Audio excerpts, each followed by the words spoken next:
most obnoxious and indefensible formulation of woman.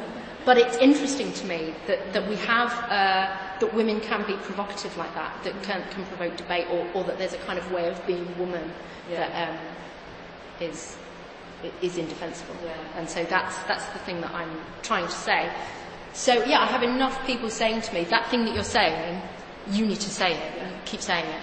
And are you looked into like arts admin and like government agency and those places that would seem a kind of natural home for this kind of? Yeah, I mean, until now, I hadn't had the point of like, I've only just got to the point where the performances aren't ideas, they're things. And before now, I don't think people have really got what I wanted to do. And then the previous stuff that I've done, it was kind of, I was testing the water in academia, so they really were just academic papers that I'd slightly intervene on, like take my dress off, you know, that kind of thing. But it was just academic, it was just academia. So, you know, I'd have feedback, you know, that we don't get it, it's just academia. Yeah, because in a way, I kind of knew where I wanted to go, but I didn't have the language, and it wasn't consolidated, and I couldn't get many people to buy into my vision, and all these ideas were kind of disparate, and having the money from the Arts Council has meant that the stuff I'm interested in is now done, it's form, and so I can say and just give you a bunch of links and go, this is what I do, and it's so much easier then for people to go, oh, I get it. So that's where I'm at. But I want to now, increase my believers and curators. You know, like I've got a wish list of things I want to do. You know, I tested out.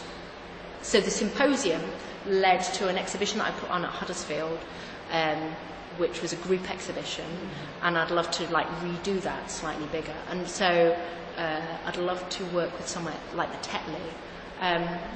What I really like to do is find the galleries that are receptive and want to kind of support me in my work, and just find those people. So I want to carry on doing what I do, really. It's just about a really clear idea of how you want to use it next few years. Exactly. So, but yeah. Always the case. It's actually not the case for a lot of people. Yeah. Finding a way through. No, and what, you know, like, so yeah, I kind of turned 40 this year, and it really is. Well, no. Where are your lines? Don't know. But it is that thing of like, I've just been doing the same thing for a long time, and now I do it better. It's like I can edit my work, you know, I do. Sometimes I'm just doing small collages, or I'm just doing prints, you know, sometimes it's small scale and sometimes it's larger scale. And like over the summer somebody saw something I was doing and they just said, you make it look so easy. And I just thought, because I know what I'm doing now. You know, I know how to put my ideas into something and then cut away what's extraneous. So it's quite condensed, and all of the things I've been talking about, all those arguments, they don't have to be in every piece, you know what I mean? It's quite light touch. You know, so sometimes my work is photographs of theatre interiors, and they have, and it's called Ascending a Staircase. So it's just these, and sometimes people read them and they go, oh, I get it, you know, and sometimes they really get my references that I put in there. But also, I don't really mind if they don't. I also know that they're... It's okay, just let me know. I just want to see if you're all still here, that's all.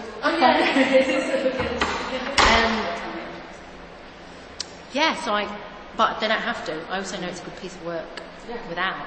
And I am at the point where I really enjoy my practice and my work. And I am a bit like, because I didn't always feel like that. Often I was post-Cal Arts, and during my PhD, I kind of carried a lot of much shame about my practice, you know, and shame and embarrassment. But I'm really out the other side of that. I'm really like, right, I'm not going to change. These are my ideas, and this is my practice, and this is what I do, and it's pretty good. And so, what freelance has come along to, you know, like, after the Arts Council thing, there's normally a dialing down thing, but it means that I can just flow one into the other, and I know now that I've got this stuff to show, and I just want to show it. So I keep meaning I'm really rubbish at writing application, just contacting people. But I know that, like on my wish, you know what I mean? My wish list is really attuned. Do I do my wish list? Do I make it happen? No. But my next thing is the Grundy. I'd really like. I met. Yeah. I had a tiny show in Abingdon Studios in Blackpool. Like they're my people. Blackpool is where the work lives. And I've made a photograph in Blackpool as well. I had a mini residency over a weekend in September. I bet most of these theatres are like Wetherspoons now as well. That's what I often find, that like grand old theatres. There is a bit of that, there is a bit of that. But there's also, like the North Pier Theatre where I photographed is still going. Yeah, exactly. I met Paulette really briefly. She's really amenable. I need to just put in a proposal. Yeah. I'd love to show the theatre photographs there. I'd love to create a video of Tiller Girls there. Mm-hmm. In September, there's going to be a reunion of Tiller Girls. Right? I don't actually know what Right, Tiller Girls are the kicking line, the original kicking line. Right. So I just need like a bit of budget to get like a video person to come with me and to do some interviews and to do a Tiller Girl film. That's the next thing. And then also I'd like to do a book of my performance scripts and documentation with an essay on my work. And then what else? I'd love to do a big technique show of my work and a group show. Gosh, you've got some real ambitions for the next 2 years, really. Like, would that be like the successful outcome for you? Like, if you manage to achieve all these things, basically, that would. Yeah, and the other thing is that's really big, but I'm getting used to saying it out loud, so hopefully it will happen. I really want to take my current performance I'm working on. We'd like to take it to Edinburgh Fringe.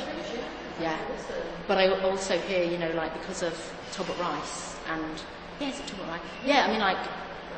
I should talk to. Definitely. That's what the spoken for. Yeah. About, like, being able to say, yes, come here. That city and you talk to. Yeah. So like, That's a really good idea. Yeah.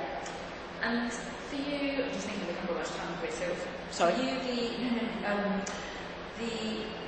with the programme so far, I suppose, how do you originally find out about it? Was it through your contacts and... Yeah, I mean, I saw it. Well, first of all, my mate who doesn't live in Sheffield messaged me about it, and then I saw it on the site mailing list. Then I saw it, I saw it a million times, but a friend told me about it in the first instance. But yeah. Was there something in that music that like particularly attracted to you, or was it just like all those things that like, I suppose money? Yes, I knew that. Money is the thing that means that you can just be an artist and not worry. So I knew that. But also, I've been applying for and looking out for things to do with professional development. I knew that what I'm not good at is reaching out to people and, like writing those emails to curators and to, I don't know, that's really tough. And to have a framework for that professional development, it's like I've got good work, but having good work doesn't make an art career. And it's just that help in now leveraging what I've got into a more sustainable career. I mean, I know that more visibility, me being more visible and having a larger audience means that I have a more sustainable career and means that I can do what I do. You know what I mean? Like I've already had that.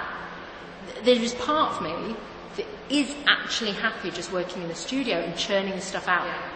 I'm happy doing that, but that doesn't make a career. That is just me. Having an audience means that I can keep doing it. It will get shown at galleries. Other galleries will invite me to do stuff. Exactly. It'll probably be good for me to just get the stuff out. I mean, but also, I'm not ambitious. Just I want everyone to love me. But when I showed in Blackpool, some retired performers came to my exhibition. They rung up to find out how many steps there were, because the museum runs a retired performance social group, so they came, but they were like, oh, there's too many steps up to the exhibition. No, not all of them could go, so I was like, I'm going to come back and do a talk for you. I haven't done it yet, but I will. Yeah, but you know, that was just really lovely. Yeah. Seeing old